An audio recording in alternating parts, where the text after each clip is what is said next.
Hi everyone, welcome back to our channel Sriteju's kitchen. ఇవాళ మన recipe వచ్చేసి బ్రేక్ఫాస్ట్లోకి లేదా డిన్నర్లోకి చాలా తొందరగా ఈజీగా అయిపోయే రాయలసీమ స్పెషల్ ఉగ్గాని. ఈ ఉగ్గాని రెసిపీని ఎలా తయారు చేయాలో, కావాల్సిన ఇంగ్రీడియంట్స్ ఏంటో, ప్రిపరేషన్స్ ఏంటో ఇవాళ మన వీడియోలో చూసేద్దాం.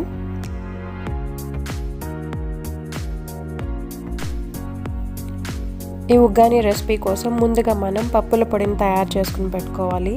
ఈ పొడిని తయారు చేయడానికి ఒక మిక్సీ జార్ని తీసుకొని దీంట్లోకి 2 లేదా 3 ఎండుమిర్చిని ఇలా తుంచి వేసుకోండి. వీటితో పాటుగా 1/2 కప్పు పుట్నాల పప్పుని యాడ్ చేసుకోవాలి. ఇంకా 1/2 కప్పు ఎండు కొబ్బరి పొడిని యాడ్ చేయండి. ఇప్పుడు మూత పెట్టి వీటిని ఒకసారి ఫైన్ పౌడర్ లాగా గ్రైండ్ చేసుకోవాలి. ఈ పప్పుల పొడిని ఎక్కువ క్వాంటిటీలో మనం ఇలా గ్రైండ్ చేసుకుని ఎయిర్ టైట్ కంటైనర్లో పెట్టి ఫ్రిడ్జ్లో స్టోర్ చేసుకోవచ్చు. ఈ పొడి మనకి 2 నుంచి 3 సార్లు వరకు ఉగ్గాని రెసిపీకి యూజ్ అవుతుంది. ఇప్పుడు దీన్ని పక్కన పెట్టుకుని సేమ్ మిక్సీ జార్లోకి 4 నుంచి 5 గ్రీన్ చిల్లీస్ని యాడ్ చేసుకోండి కారాన్ని బట్టి.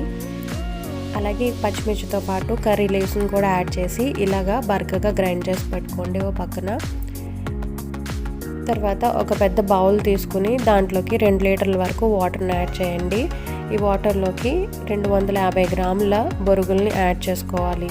ఈ బొరుగులు ఈ వాటర్లో మునిగే వరకు ఇలా చేతితో కదుపుతూ వీటిని నానబెట్టుకోవాలి. 2 నుంచి 4 నిమిషాల వరకు ఈ వాటర్లోకి బొరుగుల్ని నానబెట్టుకోవాలి.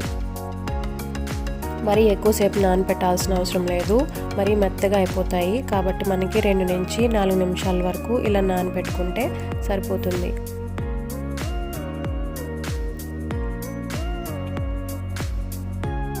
ఇలా వాటర్లో బొరుగులు బాగా నానిన తర్వాత మరొక బౌల్ తీసుకుని ఈ వాటర్ అంతా కూడా స్క్వీజ్ చేసి ఈ బొరుగుల్ని బౌల్లోకి ట్రాన్స్ఫర్ చేయండి.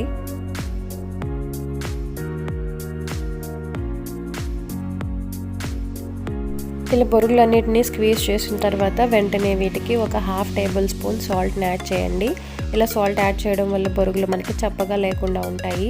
సాల్ట్ని యాడ్ చేసి బొరుగులంతా కూడా ఒకసారి బాగా కలిసేలాగా ఇలా మిక్స్ చేయండి.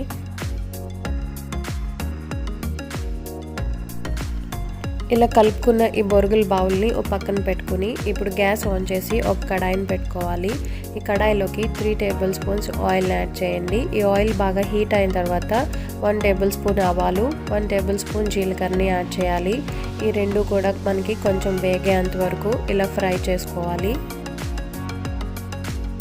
ఇవి కొంచెం ఫ్రై అయిన తర్వాత ఒక మీడియం సైజ్ ఆనియన్ని ఇలా చిన్న ముక్కలుగా కట్ చేసుకుని వేసుకోండి. ఈ ఆనియన్స్ మనకి మరి బ్రౌన్ కలర్ వచ్చే వరకు ఫ్రై అవ్వాల్సిన అవసరం లేదు. ఇవి కొంచెం ట్రాన్స్పరెంట్గా అయ్యి మెత్తబడే వరకు ఫ్రై చేసుకుంటే సరిపోతుంది. ఇలా ఫ్రై చేసుకున్న తర్వాత దీంట్లోకి 2 మీడియం సైజు టొమాటోస్ని ఇలా ముక్కలుగా కట్ చేసి వేసుకోండి. ఈ టొమాటో మరీ గుజ్జుగా అవ్వకుండా కొద్దిగా మెత్తబడే వరకు కుక్ చేసుకుంటే సరిపోతుంది. ఇప్పుడు దీంట్లోకి 1/2 టేబుల్ స్పూన్ పసుపు, అలాగే మనం గ్రైండ్ చేసి పెట్టుకున్న గ్రీన్ చిల్లీ పేస్ట్ని యాడ్ చేసుకోవాలి. మరొక 2 నిమిషాల పాటు గ్రీన్ చిల్లీ పేస్ట్ని ఆయిల్లో ఫ్రై చేసుకోవాలి. ఈ రెసిపీలోకి నేను రెడ్ చిల్లీ పౌడర్ని యాడ్ చేయట్లేదు. ఒకవేళ మీరు రెడ్ చిల్లీ పౌడర్ని యాడ్ చేసుకోవాలి అనుకుంటే గ్రీన్ చిల్లీస్ క్వాంటిటీని తగ్గించుకుని ఎర్ర కారాన్ని యాడ్ చేసుకోండి. ఇప్పుడు గ్యాస్ హీట్ని లోలో పెట్టుకుని మనం నానబెట్టి పక్కన పెట్టుకున్న బొరుగుల్ని యాడ్ చేసుకోవాలి. అలాగే గ్రైండ్ చేసి పెట్టుకున్న పప్పుల పొడిని 3 టేబుల్ స్పూన్స్ యాడ్ చేయండి. మిగిలిన పప్పుల పొడిని ఫ్రిడ్జ్లో స్టోర్ చేసుకోవచ్చు. ఈ పప్పుల పొడి వేసిన తర్వాత ఒకసారి బాగా మిక్స్ చేసుకోవాలి. ఇలా మిక్స్ చేసే ప్రాసెస్ అంతా కూడా లో హీట్లోనే చేసుకోవాలి.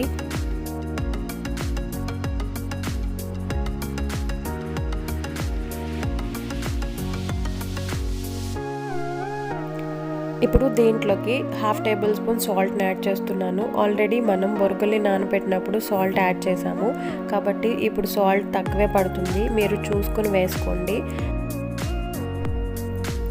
ఫైనల్గా దీనిలోకి తరిగిన కొత్తిమీరని యాడ్ చేసుకుని ఉగ్గాని ఒకసారి టేస్ట్ చేయండి. ఏమైనా సాల్ట్ తక్కువైనట్టు అనిపిస్తే ఈ స్టేజ్లో అడ్జస్ట్ చేసుకోవచ్చు.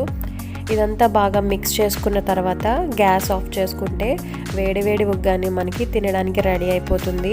చాలా ఈజీగా అండ్ తొందరగా అయిపోతుందండి ఈ రెసిపీ. అలాగే మనం పప్పుల పొడిని ముందుగానే తయారు చేసుకుని పెట్టుకుంటే ఇన్స్టెంట్గా చాలా ఈజీగా తయారు చేసుకోవచ్చు. అలాగే ఈ రెసిపీ మీకు నచ్చినట్టయితే లైక్ చేయండి, మీ ఫ్రెండ్స్ అండ్ ఫ్యామిలీ మెంబర్స్తో షేర్ చేయండి. ఇప్పటివరకు మన ఛానల్ ఎవరైనా సబ్స్క్రైబ్ చేసుకున్నట్లయితే ఇప్పుడే సబ్స్క్రైబ్ చేసుకోండి. మరిన్ని రెసిపీస్ కోసం మన ఛానల్ విజిట్ చేస్తూ ఉండండి. Thank you for watching.